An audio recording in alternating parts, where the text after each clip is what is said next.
ఢిల్లీ ప్రత్యేక కోర్టులో సిబిఐకి ఈరోజు గట్టి ఎదురు దెబ్బ తగిలింది.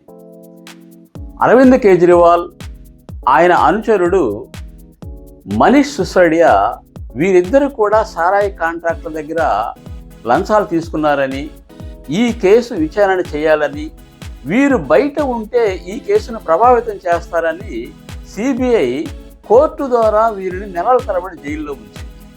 అయితే ఈరోజు ఢిల్లీ ప్రత్యేక కోర్టు సిబిఐ పెట్టిన ఛార్జ్ షీట్లో ఏ ఆరోపణ కూడా వీరిపైన నిర్ధారణ కాలేదని వారిని విడుదల చేసింది.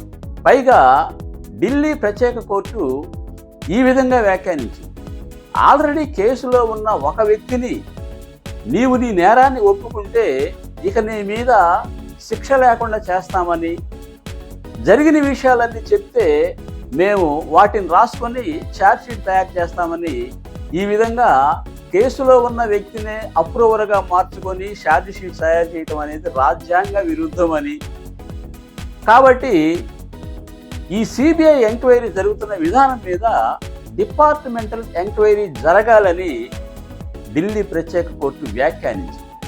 ఈ కేసులో నిందితురాలుగా ఉన్న తెలంగాణ మాజీ ముఖ్యమంత్రి కేసీఆర్ కుమార్తె కల్వకుంట్ల కవితను కూడా నిర్దోషి అని ఈరోజు ఢిల్లీ ప్రత్యేక కోర్టు ప్రకటించింది. అయితే ఈ కేసు మీద మేము ఢిల్లీ హైకోర్టుకి వెళతామని చెప్పి సిబిఐ చెప్పడం విశేషం.